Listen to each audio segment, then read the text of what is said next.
Hey, what's up, AP people? We have a video today on APUSH tariffs you must know. I know some of you woke up this morning begging for a video on tariffs, and those of you that say you did not, then why are you watching this video? Clearly you did as well.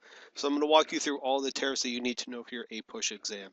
Let's do a quick review of what tariffs are. And a tariff is a tax that is placed on a foreign good. So anything that is made in another country and is shipped to the U.S. to be sold could have a tariff put onto it. Who benefits from tariffs? Well, there are primarily two groups that do. One is the government, because that is a source of revenue for the government, because it is a tax. And the other is American businesses, because foreign goods are not purchased as much, and that encourages people to buy American made products instead. So those two groups definitely benefit. So let's talk about who is hurt by tariffs. Well, one, consumers, because the price of goods increases, and most Americans are consumers, so they're definitely going to be hurt.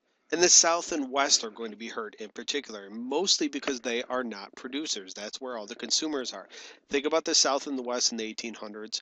Much of that was farming. They were not producing goods, so they were not getting help from tariffs. And tariffs were hurting them because the products they were buying were now more expensive.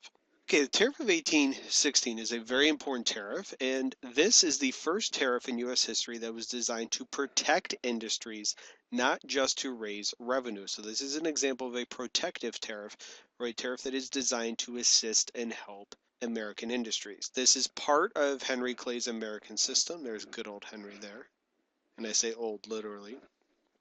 What is the impact of the Tariff of 1816? Well, it begins a trend of protective tariffs that other tariffs will follow, and it also leads to increased tension between the North and the South. Again, the North is where most of the manufacturing is going to be, and the South is not. The South will have to pay more for goods. We're going to flash forward 12 years to one of the most famous tariffs ever, the Tariff of 1828, also known as the Tariff of Abominations. And this was passed in 1828, and it increased rates from 23 to 37%. So quite a bit it went up. And this led to further division between the North and the South. And John C. Calhoun, who was the sitting vice president of the United States, secretly wrote a protest called the South Carolina Exposition and Protest. And he stated in this that states should be able to nullify the tariff. And here's John C. Calhoun looking very frightening. I don't know if he looks like the Crypt Keeper or Dracula or some combination of the two. Poor guy. And where did he get this idea from of nullifying a law? Well, it goes back to the Virginia and Kentucky resolutions by Jefferson and Madison, which were written in response to the Alien and Sedition Acts. Keep in mind, this is going to be a showdown, as we'll see in the next slide. States are not allowed to nullify federal laws. So we have a compromise tariff of 1833, and this was a tariff that reduced the rates by 10% per year for a total of 8 years. And this was passed in response to two tariffs. One, 1828, which is a tariff of abominations, and two, the tariff of 1832, which lowered the tariff rates, but not enough for the South and South Carolina's liking. So significance of the tariff, this helped avoid a civil war or the nullification crisis, in which South Carolina did nullify and then threatened to secede if Jackson would use military force.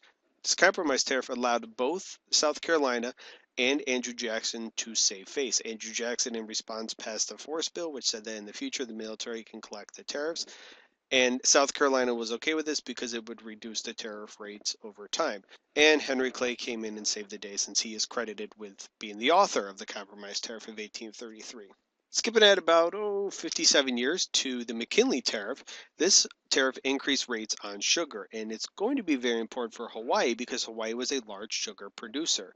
So the impact of this tariff, many Americans, particularly Americans living in Hawaii who were the sugar plantation owners, they called for Hawaii to be annexed, and eventually the Queen of Hawaii is overthrown, and a couple of years later when William McKinley becomes president, Hawaii is annexed into the United States. The Underwood Tariff of 1913 is a tariff that reduced the rates, and this happened under President Wilson. Now, I haven't mentioned this yet, but this is a good way to remember tariff rates. Republicans want to raise tariffs. Remember RR. Republicans raise. Republicans raise. Democrats want to see tariff rates go down. Democrats down. Democrats down. So if I told you that Woodrow Wilson was a Democrat and the Underwood Tariff was passed under him, you would know that the Underwood Tariff would reduce rates. So what is the impact of this tariff?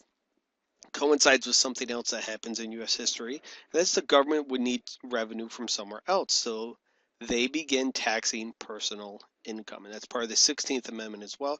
The Underwood Tariff allows personal income tax on individuals.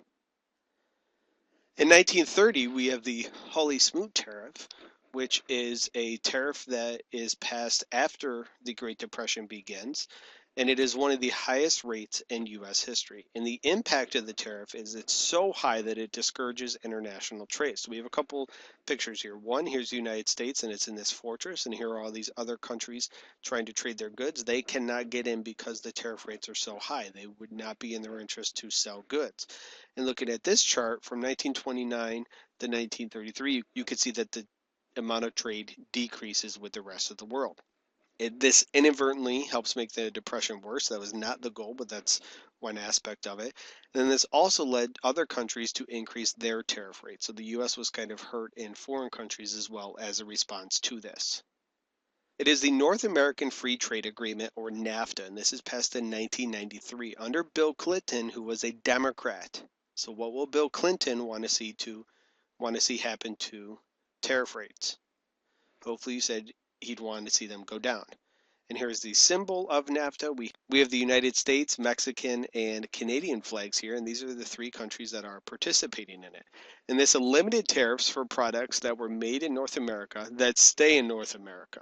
In other words, if a product is made in Mexico and then shipped to the United States, there will be no tariff on that whatsoever. So the impact of this, critics have said that this has led to outsourcing of jobs. And one example of this is the Xbox 360. If you look up where Xboxes are produced, they're produced right in Mexico, a couple miles across the border from the United States. And the reason why is they could be made cheaply in Mexico and then shipped across the border to be sold here in the United States. NAFTA is one of the few things after 1980 that could definitely appear on your APUSH exam.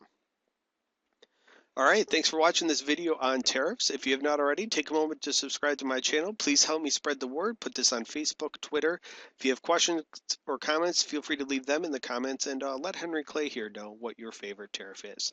Thank you very much for watching. I appreciate it, and have a good day, guys.